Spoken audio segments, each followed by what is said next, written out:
Bismillahirrahmanirrahim.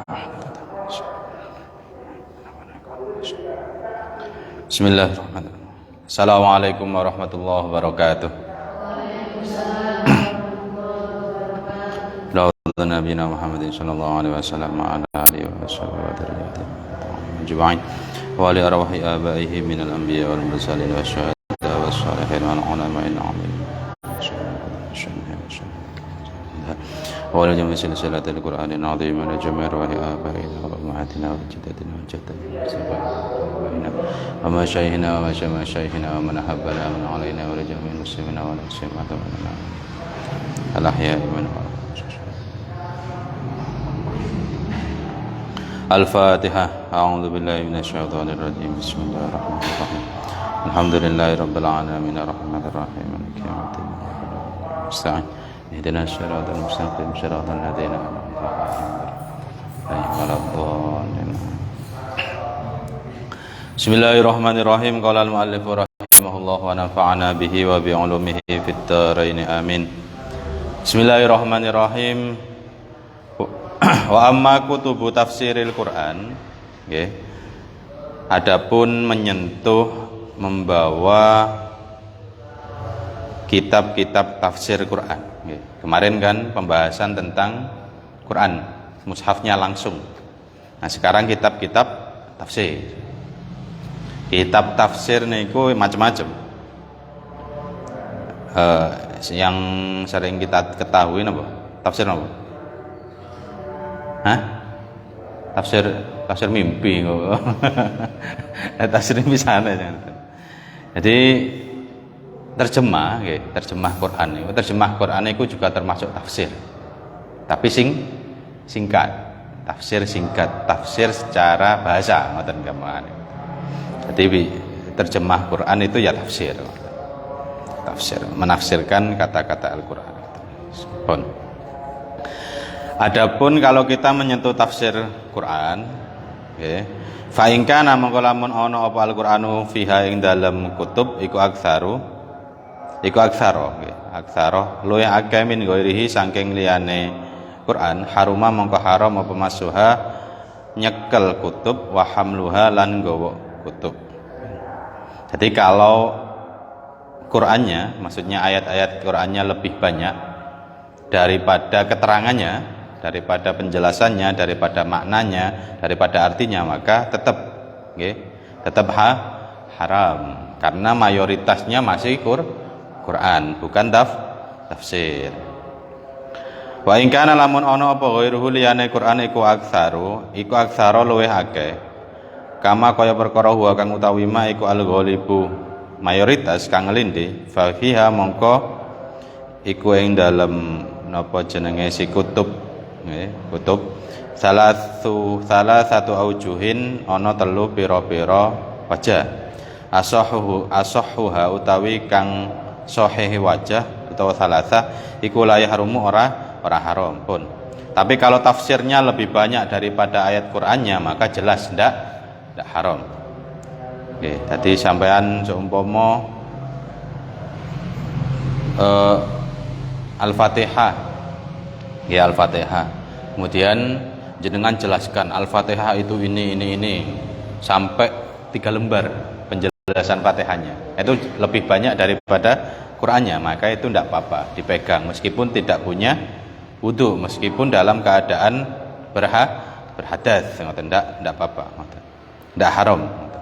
Wasani pendapat yang nomor 2 tetap mengatakan haram. Pendapat yang ketiga wasalisu ingkan al-Qur'anu bi khatin. Lamun ana apa al-Qur'anu Qur'an iku bi khatin kelawan tulisan mutamayyizin kang beda, bi ghalatin kelawan tebel au hamratin utawa abang. Wa nahwihi malan sepadane ghalat au hamrah haruma mongko haram. Wa illam yatamayyiz mongko lamun ora beda lam yahrum mongko ora haram pun.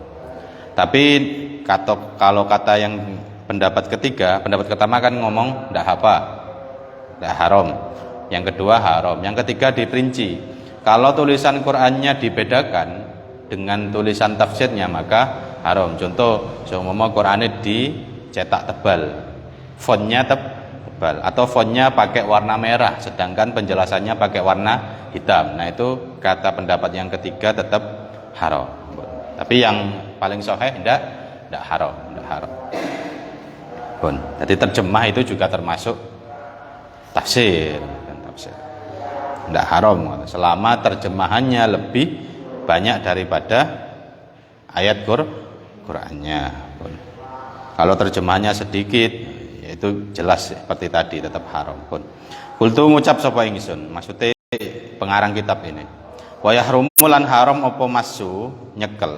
Idza stawaya tatkalane padha apa Quran wa ghairu. Jadi kalau 50-50, Qur'ane 50, penjelasannya 50%, seimbang lah, seimbang. Maka kalau seimbang presentasinya maka tetap haram. Tapi ya angel. Iki kira-kira seimbang pokok terus. Terus pokok terjemah itu kira-kira ya lebih banyak lah daripada ayat Qur'annya. Pun. Kala ngucap sapa sahibut tatimati pengarang kitab Tatimah min ashabina sanging ashab kita wa idza kunna lan nalikane ngucap sapa ingsun la yahrumu ora haram fa wa mongko utawi qaul iku makruhun makruh pun. Jarene sing duwe kitab Tatimah maksudnya sing gak haram iku apa sih? Maksud gak haram itu makruh jare kitab ini. Jare sapa jenenge? Jare pengarang kitab Tatimah. Sing yang dimaksudkan dari pengertian tidak haram itu makruh nggih. Jadi konsekuensi dari hukum tidak haram itu berarti kan ada 4. Tidak haram berarti bisa wajib, bisa sunnah, bisa mubah, bisa makruh. Tapi mayoritas kalau yang hukum-hukum sebelumnya itu mubah, boleh. Tapi kalau kata imam ini yang pengarang kitab Tatimah yang maksudnya tidak haram itu makruh. Jadi makruh meskipun boleh tapi tetap dihukumi makruh pun. Wa amma kutubu hadithi Rasulullah sallallahu alaihi wasallam. Adapun kalau ketika kita menyentuh kitab-kitab hadis, Sahih Bukhari, Sahih Muslim, Sunan Nasa'i, Sunan Ibnu Majah dan yang sebagainya, iku fa'ilam yakun mongko lamun ora ana iku fiha ing dalem kitab kutub hadis iku ayatun apa pira-pira ayat minal Qur'ani saking Quran lam yahrum mongko ora haram apa masuha nyekel niku kitab. Kalau kitab hadisnya ndak ada ayat-ayat Qur'annya maka ndak haram. Wal aula mongkangken utama iku Allah yamussaha. Yen ta ora ngepok sapa wong ing kutub illa ala taharatin kejaba ing atase suci pun. Meskipun ndak haram menyentuh kitab-kitab hadis tapi anjuran ulama tetap harus dalam keadaan suci. Karena kita kenapa sedang mempelajari kalimat-kalimat atau perkataan-perkataan kanjeng Nabi pun. Wa in kana lan man ala iku fi ing dalem kutub ayatun utawi pira-pira ayat. Minal Qur'ane saking Qur'an lam yahrum mongko ora haram alal madhabi ing atase pendapate madhab bal yukrau balik makruh pun. Meskipun nantinya di kitab hadis itu ada ayat-ayat Quran maka hukumnya tetap tidak haram tapi makruh saja. Jadi ini masalah nanti etika. Wa fi lan iku ing dalem hukum wajhun utawi wajah liya annahu sak temene hukum iku yahrumu haram. Ana sing ngomong haram tetep. Wa huwa utawi ikilah wajhun iku alladzi kang fi kutubil fikih kang ono tetep ing dalam pira-pira kitab fikih pun. Wa amal mansuhu anapun utawi ayat kang den mansuh apa tilawatuhu wacanane mansuh kasyaikhi wasyaikhati. Oke kasyaihu asline ayate wasyaihu ngoten. Kasyaihu kaya ayat asyaihu wasyaikhatu idza zanaya farjamuha albatata. Nah, ini ayat yang mansuh, ayat yang sudah tidak dipakai lagi. Jadi dulu ada ayat asyaikhu wasyaikhatu idza zanaya farjamuha albatata. Tapi ayat ini sudah dinasah dengan azzaniyatu wazzani fajlidu kullawahidin minhuma mi'ata jaldah. Pun. Wa ghairu dzalika fala yahrum mashu. Dan saliyane wal mansuh iku fala yahrumu mengko ora haram masuhu nyekel mansuh ila akhiri pun. wala hamluhu lan tidak haram membawanya. Qala ngucap sapa ashabuna wa kadzalika Taurat wal Injil. Nyekel Taurat Injil juga ndak haram meskipun tanpa bersuci. Ngoten. Faslun idza kana ala maudhi'in min badanil mutatahhiri. Idza kana iku ala maudhin ing atase panggonan minal badanil mutahhir saking awake wong kang sesuci, wong kang suci apa najasatun najis. Wairu ma'fuwin kang ora den ngapura apa anha najasa. Haruma mongko haram alaihi ing atase mutatahhir apa masul mushafi nyekel mushaf bi maudhi'in najasati kelawan panggonan najasin, kelawan panggonan najis bila khilafin kelawan tanpa khilas. Pun. Jadi kita suci ya ndak haid, ya punya wudu, ya sudah mandi besar dan yang lain sebagainya. Tapi di anggota badan kita itu ada najis yang fatal, yang tidak dimaafkan. Contoh, gampangane ngeten. Sampean tangan ya, mari wudu lah suci. Terus tangan jenengan berdarah. Darahnya meskipun tidak di telapak tangan di sini lah. Tang mriki kena lading lading getien ngocor. Nah, itu sampean kalau sebelum ini disucikan, maka tidak boleh pegang Quran dengan tangan yang ada najis. Ngoten ya. Meskipun tidak di sini, meskipun najisnya di tempat lain, di sinilah di sini, tapi ini masih dalam satu anggota, maka tetap tidak boleh pegang dengan tangan yang ini karena dihukumi najis. Ngoten. Kalau najisnya belum disucikan, dihilangkan. Ngoten. Wala yahrumu bi ghairihi wa 'alal madhhabi as-sahih. Wala yahrumu lan haram apa masu bi ghairi kelawan liyane maudhi. 'Alal madhhabi as-sahih al-masyhuri alladzi qalahu jamaahiru ashabina wa ghairuhum minal ulama. Pun. Tapi yang tadi haram, nggih, yang ada najisnya haram. Tapi menyentuh dengan anggota yang lain yang tidak ada najisnya tetap tidak apa-apa. Wong kita suci. Berarti seumpama awak dhewe ana Quran roto, apa mau nutup nggih, sampean mari ngaji seumpama. Lali Qurane ndak ditutup. Kok ya Ustaz sik suci sih anjo gak kepentut dan yang lain sebagainya. Tapi di tangannya ono telek, ono getih atau ada hal yang najisnya. Maka sampean pakai tangan yang kiri untuk nutup, jangan pakai yang kanan. Begitupun juga sebalik anggota-anggota yang lain. Qala sok ngucap wa qala lang ngucap sapa Abdul Qasim As-Suaimiri min ashabina yahrumu tetap haram. Wonten jarene Abdul Qasim ini tetap haram, tapi pendapat ulama tadi yang lain yang tidak ada najisnya tidak apa-apa. Ngoten. Wa ghallatahu lan nemen-nemennya nebeli, maksudnya menggarisbawahi ing ikilah haram sapa ashabuna ashab kita fi hadza ing dalem ikilah hukum. Pun. Ola ngucap sapa al-Qadi Abu Thayyib hadzal ladzi qalahu. Hadza utawi ikilah perkara alladzi kang qalahu kang ngucap sapa Abdul Qasim ing alladzi iku mardutun den tolak bil ijma'i kelawan ijma'. Pun. Tadi pendapat yang satu tadi yang mengatakan tidak boleh, tetap tidak boleh meskipun tangan yang lain suci.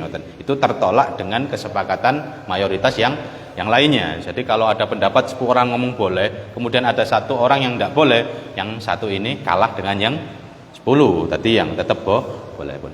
Tsumma 'alal masyhuri. Nuli ing atase pendapat kang masyhur, kala ngucap sapa ba'du ashabina sebagian ashab kita inau sak temene masuk iku makruhun makruh. Ada yang ngomong makruh tetap. Wal mukhtaru annahu laisa bi makruhin. Tapi pendapat yang dipilih tidak makruh. Berarti apa? Tetap boleh. Boleh pun.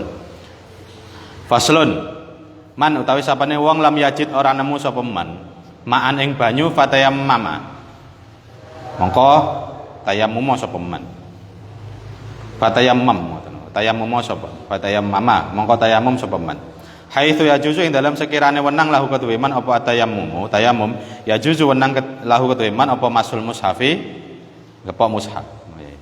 Sawaun pada uga kana ana apa tayammum man li sholati iku li sholati krana salat au li ghairi utawa krana liyane salat. Mimma sanging perkara yajuzu kang wenang apa tayammum lahu krana mah. Pun.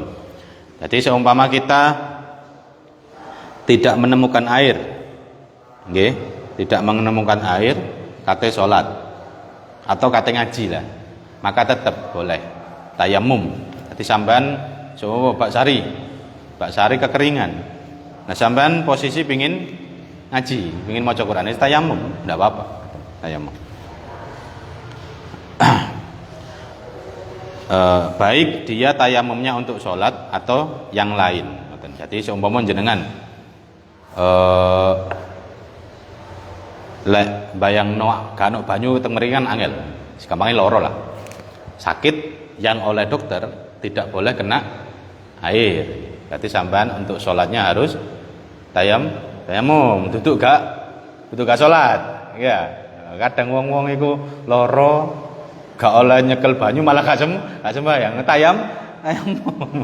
Nggih, ngoten. Jadi sama sholat terus kata dokter gak oleh ngodek banyu. Ini harus kata dokter loh, gak oleh gak kesimpulan dhewe. Ngeluh, aku gak oleh ngodek banyu ngeluh. Iku gak kesimpulan dhewe iku. Ngeluh gak oleh ngodek banyu. Oke. Sakit yang kalau kata dokter ndak boleh kena air, maka jenengan harus tayamum untuk sholat. Nah, setelah jenengan sholat pakai tayamum tadi boleh ngaji. Boleh ngaji. Oleh ngaji sak tuwuke ngoten. Lek kober. Dikongkon salate kadang angel tadi tambah dikongkon ngaji ngoten. Nggih ngoten. Wis ngoten. Ancen enggak wong saleh tenanan niku salat pas wae lara niku ya rada aras-arasen ngono. Nggih. Dadi tetep kewajiban salat itu sak lara-larae tetep kudu dilakoni. Gak iso wudu tayamum, gak iso ngadeg lungguh, gak iso lungguh turu, gak iso turu miring, turu melumah. Nggih, gak iso melumah ambek ketip-ketip, gak iso ketip-ketip ambek batin. Gak iso batin wis waya disolati berarti ngoten. Nggih, pun. Jadi salat itu tidak bisa ditinggalkan sama sekali, pun. Jadi tidak ada alasan. Apa gak salat? Aku loro. Gak iso. Tidak bisa. Ngoten, pun. Wa amman adapun utawi wong lam yajid kang ora nemu sapa man ma'an ing banyu wala turaban lan ora lebu fa innahu mongko sak temene man iku yusolli salat ala hasbi hali ing atase sekirane keadaane man wala yajuzu lan ora wenang lahu ketuwe man apa mashul mushafi nyekel mushaf ngoten di annahu krana sak temene man iku muhtitun wong kang hadas jawaznaha kang menangno sapa ingsun lahu ketuwe man as-sholata ing salat liddarurati krana darurat walau kana lan namun ana pun. Tadi seumpama ngeten. Ana wong gak nemu banyu, nggih. Gak nemu banyu ya tidak menemukan debu yang suci untuk tayamum. Maka dia tetap harus salat. Tapi kalau untuk ngaji ndak boleh karena dia salat karena darurat. Maksudnya ya salat itu tetap harus dilakukan meskipun tidak dalam keadaan suci gak banyu, gak debu sing suci, pakaiannya najis, maka kita tetap harus sholat. Nanti ketika sudah keadaan ada air, ada debu, harus mengganti ulang. Tapi nanti kalau sing keadaannya kayak mang, gak banyu, gak debu, pakaiannya najis, ya tetap sholat. Setelah sholat tidak boleh ngaji, gak boleh nyekel Quran. Karena keadaan zaman itu darurat. Kongkon sholat itu darurat pun. Walau kana lan lamun ana iku mau ing dalem sandinge man mushafun mushaf walam yajid lan ora nemu sapa man ing wong yuwatti'uhu kang nitipake sapa man ing man iyahu ing mushaf wa ajaza lan apes sapa man anil wudu'i sanging wudu jaza penang lahu ketuwi man apa hamluhu nggawa mushaf lid darurati krana darurah nggih kala ngucap sapa kala ngucap ing ikilah hukum sapa al-qoti rupane Abu Thayyib wala yalzamuhu lan ora wajib ing man apa tayamum wa fi malang ing dalem perkara kalau ngucap sapa Abu Thayyib ing mah nadrun utawi peninggal maksudnya harus ada pertanyaan ngoten dipertanyakan wa yang bagi lan sayukjo apa yalzamahu netepi nggih apa yalzamahu alzamahu wa yang bagi lan sayukjo apa yalzamahu wajib ing man apa tayamum pun. Dadi ngeten. Sampean nggawa Quran. Nggih. Sampean dalam keadaan menapa jenenge? Berhadas lah. Berhadas kemudian sampean tidak ada orang yang dititipi. Gawane Quranku yo. Dadi sama dalam majelis terus sampean kok dilalah kepentut kemudian Gak ono sing iso gawakno Qur'ane, sampean kate tinggal mulih. Terus apa yang gawakno Qur'an niku? Gak ono wong sing iso dititipi. Nah, sampean boleh mengambilnya, membawanya karena darurat. Lah ancen tidak menemukan apa? Menemukan air niku wau. Gak iso wudu maneh lah. Gak iso wudu, wis gak iso tayamum ngoten. Terus gak ono wong sing iso dititipi sampean bawa pulang ngoten. Karena darurat timbal ditinggal. Tapi lah ono wong sing iso gawakno berarti sampean harus meminta tolong untuk orang tersebut membawakan. Ngoten. Tapi nggih ngoten, gak iso wudu ya tayamum, gak iso tayamum ya iku segowo ya wis daripada nanti terjadi hal-hal yang menajiskan, kena najis lah, opo ngoten. Tetap boleh dibawa karena darurat pun. Amma idza khafa tatkalane wedi sapa man alal mushafi ing atase mushaf min khorokin saking kobong au khorokin utawa kelem tenggelam au wukuin utawa tumiba fi najasatin ing dalam najis au husulihi ngoten utawa hasil mushafi ya dikafirin ing dalam tangare wong kafir fa innahu mongko sak temene man iku yakhudhu oleh ngalap sapa man ing mushaf walau kana senajan to ana sapa man iku muhditsan wong kang hadas lid darurati krana darurat nggih. Dadi sampean ana Quran kececeran, wedi kena najis, wedi kena kobong, wedi tenggelam, wedi dicekel wong kafir dan yang sebagainya, sampean boleh mengambil Quran, membawanya sampai aman nggih, meskipun dalam keadaan berhadas. Contoh paling gampang ngeten. Sampean moro-moro Quran roto, dek gak wudu, langsung aja diangkat, ditaruh di atas lemari atau di atas meja. Enggak usah leren dadak wudu sih, tak wudu sih. Ndak, langsung aja ngoten. Ngoten. Urung mesti terus sampean nyangkate wudu nyang jeding kepreset tiba bentuk kan mate kan karo ngoten. Ngoten cemerap kan ngoten. Ngoten. Jadi ana Quran roto, ketengkur roto des langsung aja sampean masuk gak wudu, angkat taruh di tempat yang tinggi ngoten. Enggak usah leren, sih tak wudu sih. Wah, sing mboten. Iki kan gak ngerti moro-moro kepreset, tiba mati karo ngoten. Ngoten. Tapi itu kan darurat nggih. Darurat niku kaidah usul fikih ad-darurah tubihul mahdhura. Jadi segala sesuatu yang darurat itu memperbolehkan sesuatu yang dilarang ngoten. Ngoten. Asline yo gak oleh gak diwudhu, tapi karena darurat boleh. Wallahu alam bis shawab. Al-Fatihah.